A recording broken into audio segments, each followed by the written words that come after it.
¿Qué tal, amigos de Página Abierta con la educación? La religión que las personas profesan definitivamente constituye un sostén en cuanto a la esperanza, en cuanto a su humanidad de la persona. Eso es indudable. Usted puede que no profese ninguna religión, sea considerado un ateo, sin embargo, usted esté lleno de humanidad. Pero definitivamente aquellos que profesan una religión, normalmente por su naturaleza, por la prédica que reciben permanentemente, pues tienen un carácter de humanidad que se distinguen. Por eso la política social de las iglesias me parece que es muy importante.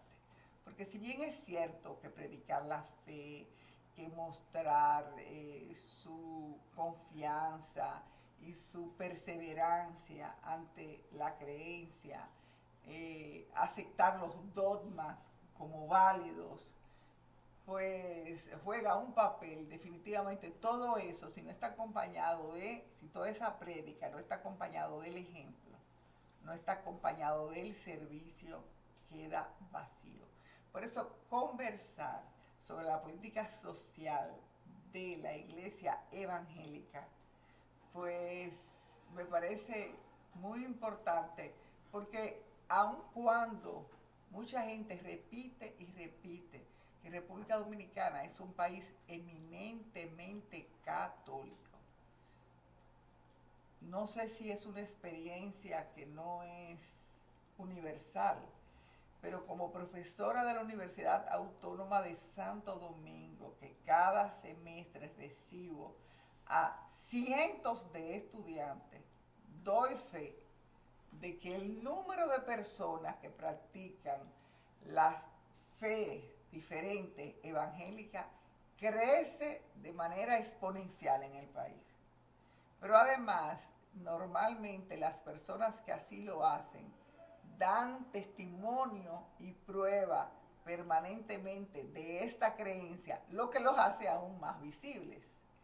¿Me equivoco, Pastor Darío González? Bueno, licenciada Diana, de verdad que usted ha dado en el clavo, como dicen en Santo Domingo, porque el 90% de los evangélicos en la República Dominicana, pues anteriormente eran católicos. Estamos hablando que en el año 1975 a 80 hubo un gran avivamiento, específicamente en la zona este, San Pedro de Macorís, El Ceibo, La Romana, y producto de una obra misionera que vino desde Puerto Rico y de algunas islas, evidentemente influenciado por Estados Unidos, Inglaterra, pues aquí hubo un gran avivamiento, sobre todo ya en los años 90, ya con el pastor Ezequiel Molina, Rosario, el pastor Luis Reyes, entre otros pastores muy distinguidos. Eso es mencionando también la iglesia bautista, que ha tenido un gran repunte en la República Dominicana, como la iglesia adventista. Estamos también hablando de la iglesia de los testigos de Jehová aquí en la República Dominicana. Y sin lugar a duda, como dicen en mercadeo, el pastel se ha dividido. Anteriormente, este es un país, como usted acaba de decir, eminentemente católico, así es, pero ya los tiempos han ido cambiando y esta influencia, sobre todo de Estados Unidos, se ha sentido mucho ya aquí en el Gran Santo Domingo, sobre todo aquí en esta área, Gascue, por ejemplo, en el Sánchez Quisqueya, hay muchas iglesias evangélicas. Yo puedo dar testimonio donde vengo, que es la zona norte, zona oeste de Santo Domingo, que estamos hablando de que hay más de 500.000 evangélicos en esta zona. Como usted acaba de decir, hay un gran mover de la iglesia cristiana en la República Dominicana. Yo quiero que usted me explique un tema. Usted dijo que realmente Estados Unidos, me refiero, me imagino, predicadores estadounidenses, son en gran parte responsables de este avivamiento, de este renovar probar de este aumento de las personas es que desde Estados Unidos vinieron un número importante de misioneros que comenzaron a predicar, o que todos sabemos que Estados Unidos es un país donde hay una diversidad de religiones muy grande, pero que las tipos denominadas evangélicas pues predominan. Entonces, ¿qué pasó? ¿O es que dominicanos que se fueron a vivir a Estados Unidos y se hicieron evangélicos luego retornaron? Entonces, ¿cómo Estados Unidos como nación, pues, y como estadounidenses reavivan la fe evangélica? Definitivamente hay un nombre, se llama Billy Graham. Así es, este norteamericano que hace ya muchos años tuvo ese llamado, vamos a decirlo así, del Señor, de evangelizar el mundo, empezando evidentemente en todo lo que es Estados Unidos, y luego pues se fue extendiendo a Europa, a Asia, y llegó también aquí a la República Dominicana. Hay muchos nombres, pero cuando se habla de una evangelización global, pues hay que mencionar evidentemente el nombre de Billy Graham. También está Oral Roberts, que es un pastor pentecostal, que también tiene mucha incidencia en Estados Unidos y también aquí en la República Dominicana. Todo lo que tenga que ver con avivamiento, o propiamente lo que tenga que ver con carisma, pues también está Oral Roberts, ¿verdad? Quien fundó la universidad en Estados Unidos con su nombre, Oral Roberts. Y así mismo muchas instituciones bautistas han tenido mucha incidencia aquí en la República Dominicana y evangélica. Nosotros, muchos dominicanos han viajado a Estados Unidos, pero es increíble que realmente son ellos los que han incidido, ¿no?, en la evangelización. Sin mencionar evidentemente a Puerto Rico, debo destacar este evangelista muy conocido llamado Gille Ávila, que fue de mucha incidencia en el pueblo evangélico de República Dominicana, empezando por la zona azul, todo lo que es San Juan, Barahona. Él inició dando campañas evangélicas en esos lugares, y aquí en el estadio de la Normal, aquí en la Duarte, en la avenida Duarte, pues ahí Gille Ávila venía prácticamente cada año, y junto con el pastor Ezequiel Molina Rosario, pues levantaban estas campañas evangélicas, que bueno, hasta el día de hoy, por ejemplo, de Ezequiel Molina, cada 1 de enero de cada año, pues él está en el Estadio Olímpico de la República Dominicana, teniendo una incidencia increíble en todo lo que es ya la nación. Incluso hay presidentes que han visitado ¿verdad?, esta actividad del pastor Ezequiel Molina Rosario. De modo que en conclusión, República Dominicana ha tenido ¿verdad?, este apoyo de Estados Unidos en la evangelización. Y como mencioné, también estos países de Europa, España, Francia, hay países que también han servido para venir aquí a evangelizar la isla. Tú, cuando hablabas de las diferentes religiones y de los diferentes pastores, pues mencionaste varias iglesias, no sé si cómo llamarlo. Hablaste de los bautistas, de los pentecostales, de los testigos de Jehová, podríamos mencionar los mormones, en fin, hay muchos. Tú podrías un poco, los adventistas, tú podrías mencionar un poco cuáles se consideran evangélicos per se y cuáles no, porque normalmente le decimos evangélicos, pero si hacemos una ponderación, normalmente como les gusta llamarse es como cristianos, y de esa manera pues, lo cual también les distingue, porque cuando dicen cristiano quieren diferenciarse de los católicos, y yo que soy católica me siento excluida, porque ¿por qué yo no soy cristiana?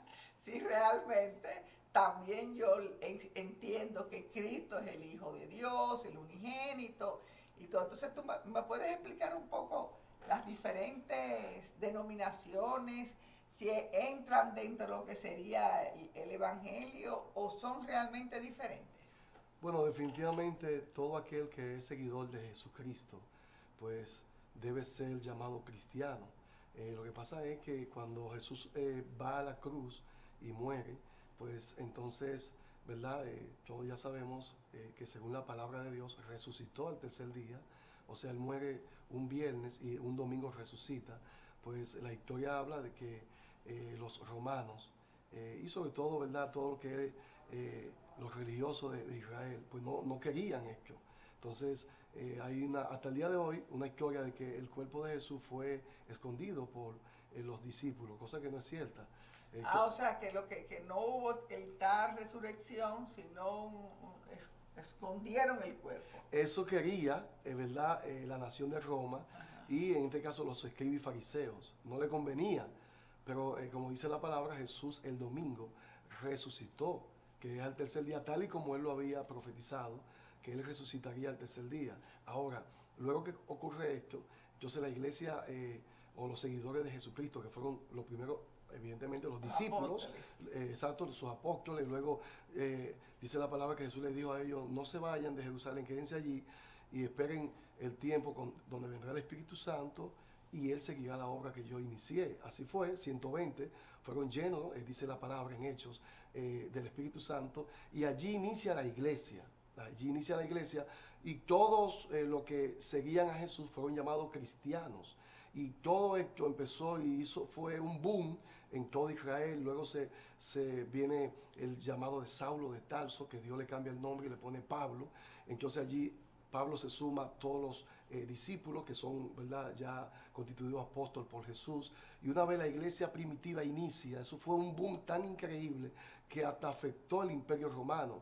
Entonces de allí que algunos emperadores al verse tan impactados porque habían obras que eran sobrenaturales, estamos hablando de sanidades, liberación, hombres cambiados, como el caso de Saulo, que era un perseguidor y de repente se convierte al evangelio de Cristo. Él dice que una luz lo tumbó del caballo, entonces él tuvo un encuentro con Jesucristo. Entonces dice que Dios le cambió el nombre de Saulo a Pablo.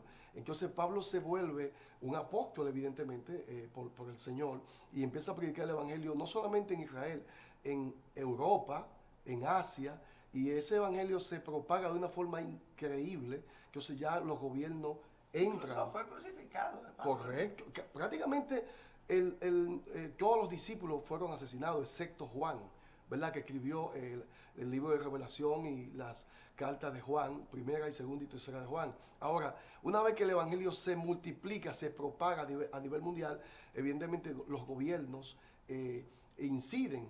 Entonces de ahí pues empiezan ya a dividirse, ¿no? ¿Cuándo comienza esa primera división? Cuando Constantino impactó bastante.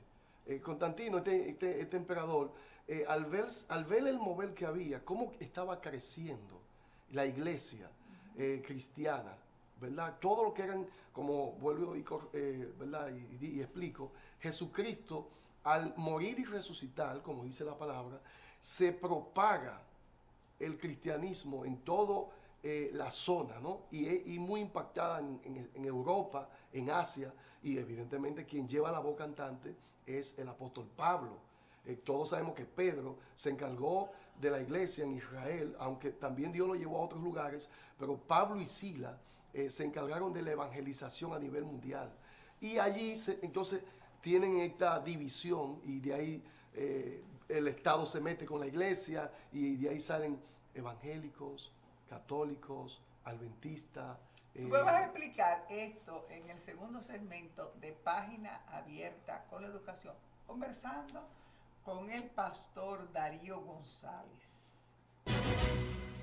Bien, converso con Darío González, él es pastor. ¿Usted me puede decir exactamente cómo se llama la iglesia donde usted predica? ¿Es una iglesia bautista, pentecostal, evangélica? ¿Cómo se llama a sí misma? Bueno, nosotros pertenecemos a la organización Jesucristo Fuente de Amor.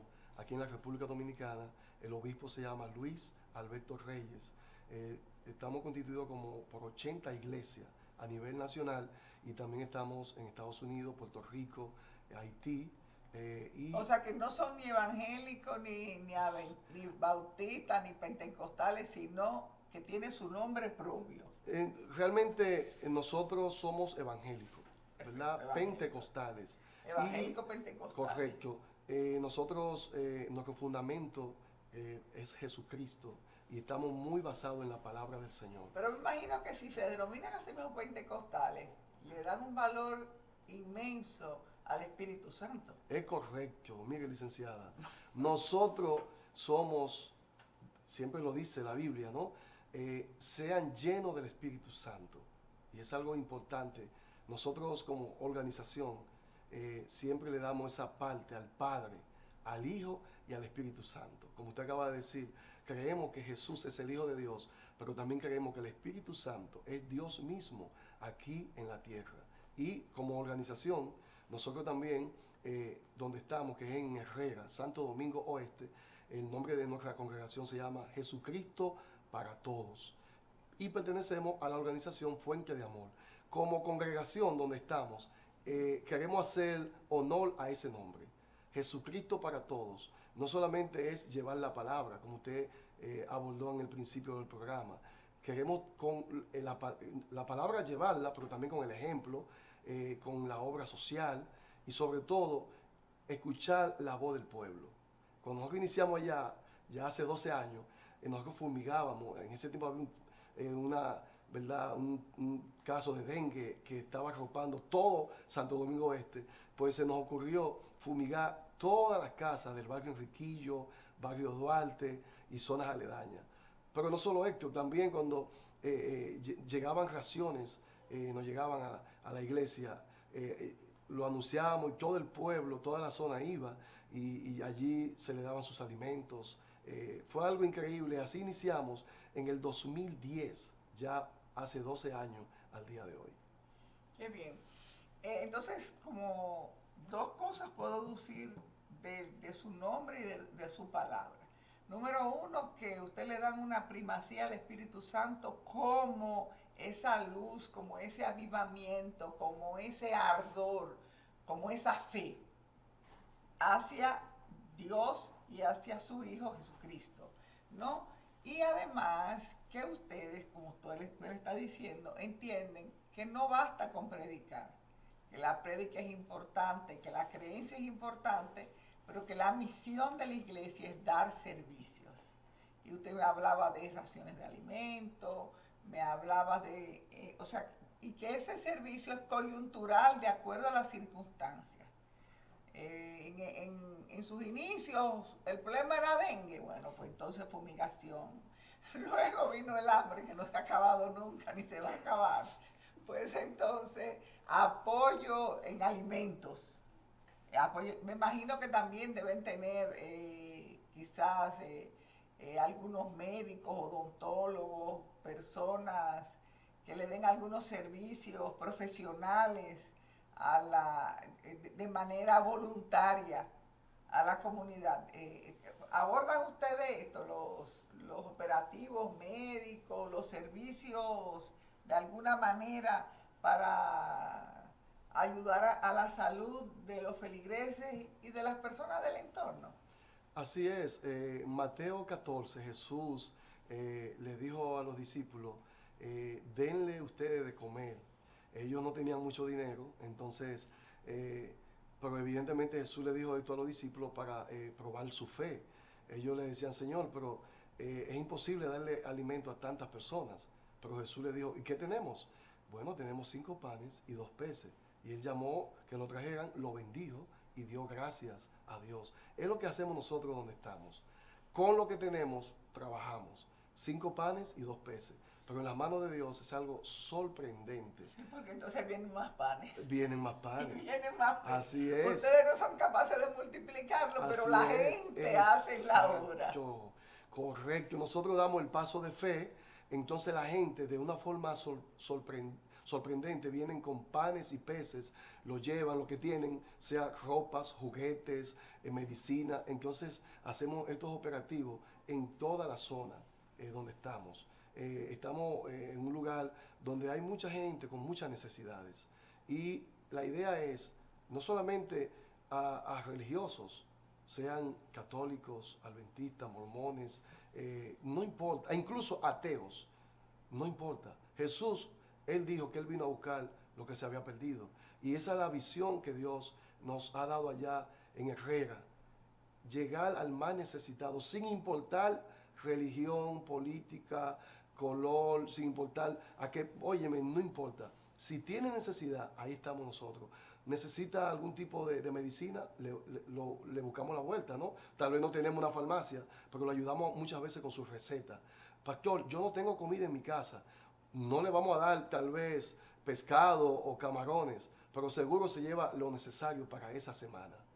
Es imposible, lo he dicho en público, que ustedes, si tienen necesidad, se vayan a su casa después de un servicio y que no tienen que comer. Si están en la iglesia, la Biblia dice, no falte alimento en mi casa. Si nosotros tenemos 2 panes, vamos a repartirnos esos 2 panes. Llévense ustedes uno y nos quedamos con uno en la iglesia. Licenciada, así que ha sido durante todo nuestro tiempo ahí en Herrera.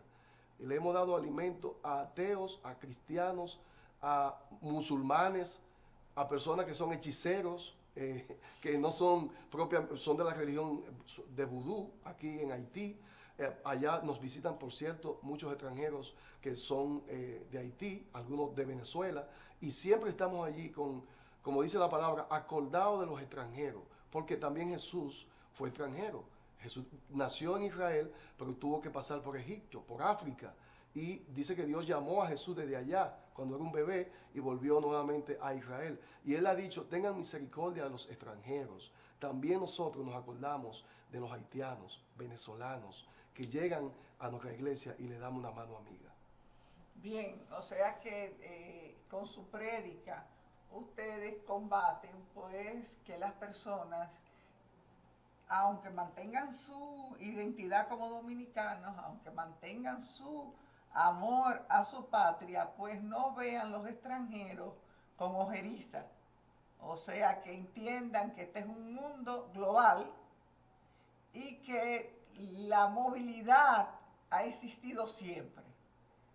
Que realmente, inclusive los taínos, siempre lo digo, no eran de aquí. O sea, los taínos fueron movimientos migratorios. Cuando digo los taínos, tendría que hablar de los arahuacos, de los caribes, de los guanajatabeyes, en fin, de todos esos migraciones de personas que se hicieron desde Venezuela en las diferentes islas y que llegaron hasta nosotros, ¿no es verdad? Y que llegaron a nosotros. O sea que en América, es más, en América en su conjunto, el hombre no es autóctono, sino que ha sido un proceso migratorio que viene, se entiende que inicia en África, que cubre Asia y que luego, bueno, viene por América desde el estrecho de Bering, ¿no? Si seguimos a muchas de las teorías sobre el poblamiento de América. Yo creo que usted, o sea, la xenofobia no existe en la religión. Bueno, hay evidentemente... Hay xenófobos. Correcto. Dicen, no todos los colombianos, ¿verdad? Venden droga, no todos los dominicanos saben bailar merengue. Realmente no generalizamos, pero siempre hay un Judas.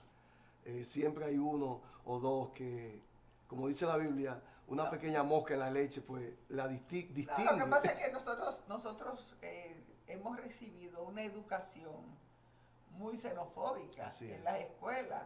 Y entre más antigua es la gente, por ejemplo, definitivamente la educación xenófoba que están recibiendo mis nietos no es la que recibí yo, que como decir en la escuela cuando todavía teníamos a Trujillo, ¿entiendes? O sea que realmente y que mis profesores fueron producto de esa escuela, ¿no es verdad? Entonces yo me imagino que yo, que soy producto de esa escuela, algo tengo, pero menos que mis profesores, y espero que las generaciones que vengan, pues, lo tengan menos todavía. Ya usted me explicó la política social de la iglesia, pero hay temas que yo quisiera que abordaran. Por ejemplo, mucho se comentó sobre la reunión masiva que se hizo y de la cual usted se hizo eco, que se hizo el 1 de enero de este año 2021 y que no se celebró en el 2020 porque se entendió que no estaban las condiciones. Y mucho se comentó que debió haberse no hecho, que si bien es cierto que se podía argumentar que se habían celebrado en esa fecha el concierto de Aventura, los llamados teteos navideños, en fin, pero que la iglesia evangélica debió haber evitado esa actividad masiva, porque definitivamente, por ejemplo, yo voy a misa y tienen unos letreros los bancos. Este se puede, este no se puede, otro se puede. Inclusive en mi caso lo que yo hago es que yo cojo una silla plástica y afuera, ¿no es verdad? Porque yo soy paciente de alto riesgo por muchísimas razones, ¿no es verdad? Entonces cojo una silla para mí y para mi hermana y la ponemos frente a la iglesia, pero un poco en el exterior, para que el viento y todo esto pues contribuya a que haya menos niveles de contagio. Entonces yo le pregunto, ¿se debieron haber tomado más precauciones? ¿Hubiese preferido que no se celebrara? Yo sé que lo pongo en rojo porque si habla que dice que no, pues usted ha llegado a Ezequiel Molina, pero su opinión realmente. Sí, hay que recordar que días antes, ¿verdad? Estamos hablando de Romeo y Aventura, pues llenaron el Olímpico, pero a toda capacidad. Yo no estuve allá, pero tanto los medios masivos se hicieron eco y sobre todo las redes sociales. Y honestamente había poco protocolo. Yo pude verlo, ¿verdad? En las redes sociales sobre todo. Protocolo, vamos a hablar claro. Bueno, así es. Pero diferente a Ezequiel Molina, no es porque lo conozca, ¿no? Y lo quiera defender, pero en realidad allí hubo un 50%. Ellos cumplieron con lo que es el protocolo. Okay. Estamos hablando que Ezequiel cada año él llena el Olímpico completo a toda capacidad. Estamos hablando de más de 50,000 personas. ¿Y cómo él pudo evitar que ese otro 50% que hubiese preferido ir no fuese? ¿Desestimulándolo o poniendo un stop al momento de la entrada? Eso se trabajó. Okay. Eso en los medios, todos saben ya que Ezequiel tiene muchos medios, de tanto televisión y radio, y eso se fue trabajando poco a poco, y ya cuando llegó el día, había un protocolo increíble. Señores, estaba prácticamente a mitad. ¿Usted fue? En mi casa me quedé. O sea, usted fue de lo que lo vio desde su casa. Desde mi casa, es correcto, así es. Perfecto. Señora, vamos a seguir hablando con Darío González. Darío es pastor de la iglesia, ¿puede decir el nombre? Como no, Jesucristo para Todos, aquí en Santo Domingo Oeste. ¿Y solamente ustedes están en Santo Domingo Oeste o están en el país? Bueno, de nosotros nació una hija que es el pastor Pedro Pablo Pimentel y su esposa Janilda.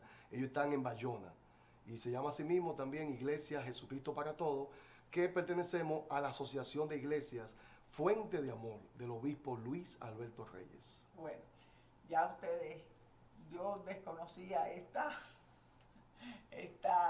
Luis Alberto Reyes. O sea que Luis Alberto, usted decía que hay como 80 iglesias. Así es, Luis Alberto Reyes, nuestro obispo, él inicia en la Asamblea de Dios, que es una iglesia que todos ya conocemos, que es el concilio más grande del planeta evangélico. Y ellos inician aquí en el 30 de mayo, estamos hablando de los años 70, ¿no? 75. Bueno, ese 75 fue el boom. El boom, ya lo dijo. Es correcto, así es. Y desde ahí entonces Luis sale de la Asamblea de Dios y fundan el movimiento Fuente de Amor y ya luego se constituye. Ellos fueron pioneros en lo que es avivamiento, dándole esa libertad al Espíritu Santo, y todos ya conocemos de ese avivamiento que hubo en la zona este, que luego pasó al sur. Es una cosa impresionante. Nosotros tenemos 80 iglesias, pero de ahí han venido otras iglesias que han salido con otros nombres. Así es. Darío, o te digo Pastor Darío. Como usted quiera, por favor, no hay problema. Te voy a llamar Pastor Darío. Como usted quiera. ¿Para qué? Yo quería preguntarte, todos sabemos que en la Iglesia Católica se han producido algunos escándalos, ¿no? Algunos escándalos que le han hecho mucho daño. Entonces yo quiero que tú me digas si realmente también los escándalos que se han producido, entiendes el caso de Jimmy Swaggart, el caso en República Dominicana, señores, ¿por qué no decirlo? De la pastora, no recuerdo su nombre, Rossi, pero la pastora Rossi. la pastora Rossi, ¿han realmente estos casos también afectado o realmente la gente lo ha visto como como bueno, como algo, como usted dijo, usted habló de una mosca, una leche, o sea, donde quiera se cuecen habas. Y realmente la gente lo que tiene que entender que eso es parte de la condición humana y que los que predican deberían mostrar una conducta consona con su palabra, pero que desgraciadamente los deseos de riqueza es parte de lo que acontece en el mundo y que algunos desgraciadamente son víctimas de esto. Dígame, ¿cómo afectó ese escándalo en su comunidad? O si realmente ustedes lo vieron como lo veo yo. O sea, es imposible que todos tengamos la conducta idónea que predicamos. Hay algunos que la predican pero no la practican. Así es, el apóstol Pablo dijo que somos un tesoro en las manos del Señor, somos vasos y el tesoro es Dios. Dios no busca gente perfecta, sino gente dispuesta. Tú me vas a hablar de esa gente dispuesta, Así de esa es. gente dispuesta que ustedes tratan de localizar en el tercer y último segmento de Página Abierta con la Educación. Bien, dígame, Darío González. Bueno, hemos tenido escándalos, tanto en la iglesia católica, la iglesia evangélica, y efectivamente puedo hablar por lo menos por la iglesia evangélica, y sí afecta, porque hay muchas personas nuevas. Pero eso no es nuevo porque Jesús andaba con dos que eran bien difíciles, el caso de Pedro, que sacó una espada y le llevó la oreja a alguien cercano. El No, caso, y que lo negó 3 veces. y lo negó 3 veces. Eso es así. El caso de Judas, que lo traicionó. Jesús sabía. De hecho, le dijo, lo que vas a hacer, hazlo rápido. O sea que Dios sabe lo que somos. Evidentemente no justificamos eso. Lo correcto es que usted viva lo que predica. Dice el apóstol Pablo que es necesario que el que sea obispo o que el que lo desea ser servidor en la obra de Dios sea irreprensible. Lamentablemente hay muchos que no honran la palabra que predican, pero allá ellos y creemos que Dios los juzgará. Pero creo que hay muchas personas buenas, tanto en la iglesia católica, evangélica, bautista, adventista, en general, en el cristianismo, el 90% son gente buena. Es un 2, un 3% que son lobos rapaces. Bien, usted cuando hablaba de que a su religión pidiendo ayuda, a su iglesia, venían y habló incluso de musulmanes. ¿Realmente existe en el país? Si quizás la gente ve, la televisión es una difusora muchas veces de creencias y de fe. Y ahora en el país, yo diría que el 25 o el 30% de las difusiones de telenovelas son turcas. Y los turcos todos sabemos que son musulmanes, ¿verdad? Y en vez de decir por Dios, dicen por Alá, y hacen bastante referencia a las creencias musulmanas. ¿Piensa usted que eso puede estar contribuyendo a la difusión musulmana o existe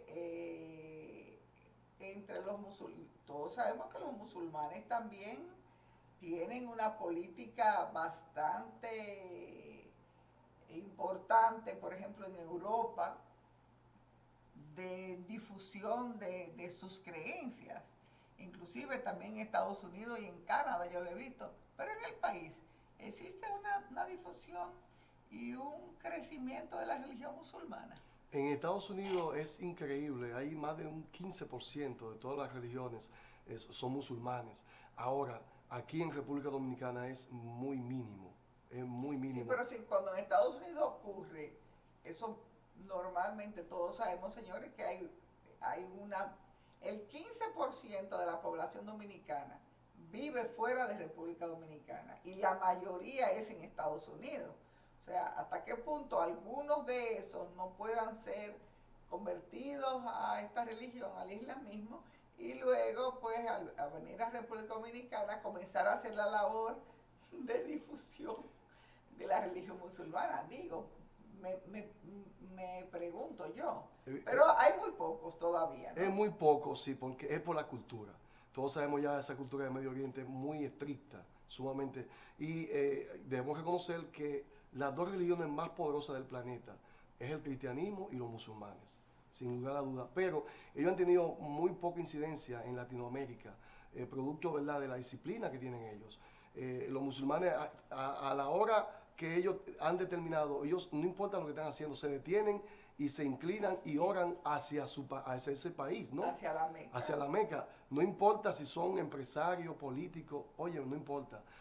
Los latinoamericanos no llegamos a esa disciplina, lamentablemente. O sea que Así nuestra es. naturaleza hace que normalmente no se adhieran a esta religión. Es correcto. Yo misma lo he visto en Estados Unidos, o sea, ellos tienen, los que son musulmanes, se les otorga un permiso para al momento de ponerse el sol, por ejemplo, tienen que saber a qué hora es que se pone el sol, o sea, que tienen que estar pendientes que la puesta del sol está a tal hora y hacia dónde está la Meca desde el punto donde ellos están, y salen afuera, ¿no? Le dan unos minutos para ir al exterior y hacer esa prédica, que normalmente es de rodillas, ¿no? Lo cual, bueno, los evidencia también mucho que están en su oración. Así es. Y evidentemente ese trabajo excelente que hizo el apóstol Pablo en su obra misionera influyó mucho en Europa, y de Europa a Estados Unidos a República Dominicana. Por eso es, como usted dijo al principio, hay muchos católicos en la República Dominicana y también muchos evangélicos. O sea que el cristianismo, no, yo sabía que predominaba bastante, pero como mencionó los musulmanes, de hecho yo conozco a algunos musulmanes, pero son musulmanes porque son turcos. Así es. No porque son dominicanos. Incluso me hablaban de una pequeña templo, de una pequeña iglesia que tenían cerca de la Universidad UNIBE, ¿no? Pero cuando me hablaban de las dimensiones, yo veía que, bueno, era muy chiquitito, era como la sala de un departamento, o sea que no creo que hubiera muchas personas. Y yo le pregunto, en cuanto a la política de la vacuna, se lo digo porque las primeras personas que comenzaron a mostrar un cierto rechazo estaban ligados a religiones evangélicas. Y luego, bueno, tuvieron como mayores niveles de apertura. Entonces, ¿hay una posición oficial o realmente la vacuna es vista como algo no idóneo? Aun cuando hay que decir que desde que estamos chiquiticos nos están vacunando. O sea, dígame. No hay nada oficial, ¿verdad?, en los evangélicos, sino que cada quien, de acuerdo a su criterio, lo hace. Yo, en lo personal, me vacuné ya 3 veces, igual que mi esposa y mis hijos, pero también respeto al que no lo hace. Esto no es nuevo. El apóstol Pablo y Pedro tenían diferencias. Uno era de la circuncisión y otro era de la incircuncisión. Y al principio, ¿cuál es la diferencia entre circuncisión e incircuncisión? Bueno, los gentiles, evidentemente, nos llamaban incircuncisos. Todos sabemos ya este pacto que hizo Abraham y Dios con el tema, ¿verdad?, de la circuncisión. Cada vez que nacía un niño en Israel era circuncidado. Pero nosotros no somos de Israel, nosotros somos, vamos a decirlo así, dominicanos, igualmente los gentiles, que estamos hablando del 99% de la población mundial, más de 6.500 millones de habitantes. Imagínese usted. O sea, los incircuncidados son los que no se han hecho la circuncisión. Es correcto. Okay, entonces, perfecto. Ese tema fue muy fuerte entre Pablo y Pedro, a tal punto que Pedro llegaron a tener muchas diferencias. Me imagino que Pedro era el circuncidado. Así es, porque sí, Pablo había nacido Ah, bueno, o sea, como seguidor de los romanos. Los romanos no eran circuncidados. Pablo era ciudadano romano, aunque nació en Israel, y él era circuncidado, pero el llamado de Pablo fue a los gentiles. Entonces, él, al llegar a los gentiles, que somos nosotros, él llevó esa palabra que el Señor le entregó, es sanar a los enfermos, predicar a Jesucristo y no hablar del tema de la incircuncisión o circuncisión o del día de reposo o algo así. No darle una importancia enorme. Enfocarse en predicar el evangelio de Jesucristo. Él entendía que eso era un tema que traía división, que es lo mismo que pasa con la vacuna, que trae una división dentro del pueblo evangélico o del pueblo cristiano a nivel mundial. Hay un... dentro de todas las personas existen. De hecho, se toma como política. En Estados Unidos se tomó como política. Quiénes se vacunan y quiénes no se vacunan. Yo apoyo a Donald Trump, yo apoyo a Joe Biden, pero en realidad es un criterio muy personal. Dijo, bueno, todos ya lo sabemos, que el que no se vacuna, evidentemente, pues tiene más riesgo de contraer el virus. Y no solamente más riesgo, porque yo estoy vacunada, con mis 3 vacunas luego de usted, y me dio en noviembre. Pero mírenme aquí como estoy, ¿no es verdad? O sea, yo me tomé mis 3 semanas de reposo, mis 3 semanas de estar en mi casa, sin salir y compartir, para proteger a los demás, puesto que ni siquiera me sentía grande, pero en parte lo imagino por las 3 vacunas que tenía. Dijo Benito Juárez, el respeto al derecho ajeno es la paz. Y eso es lo que decimos. Entonces, el que se vacuna, perfecto, y el que no se vacuna, para adelante también. De acuerdo, pero el que no se vacuna ahora está a riesgo de que no lo dejen salir. Es correcto. Porque ahora mismo te están pidiendo en los supermercados 2 vacunas, pero tengo entendido que ya va a comenzar, no, ya está comenzando la petición de la tercera. Entonces, ¿considera usted que sería como un irrespeto o realmente? Porque yo digo, ok, no se vacuna si usted no quiere, pero quédese en su casa y no contagie a los demás, ¿no es verdad? Porque, o sea, el que no se vacuna, al darle más fuerte, tiene una carga viral mayor, y con una carga viral mayor, cuando usted lo transmite con más fuerza. Bueno, esto es un tema que realmente tiene muchas aristas, pero usted lo dijo, que es un tema de respeto, y que usted, como pastor, lo hizo y entiende que es lo idóneo, y por eso hizo que su familia, su esposa y sus hijos también así lo hicieran. Señores, este es un pastor que nos mostró primero lo amplio de la difusión de las religiones cristianas religiones cristianas no católicas en el país, y además lo más importante, de la labor social que practican desde sus iglesias. Gracias, Pastor Darío González, y será hasta otro nuevo encuentro de Página Abierta con la Educación.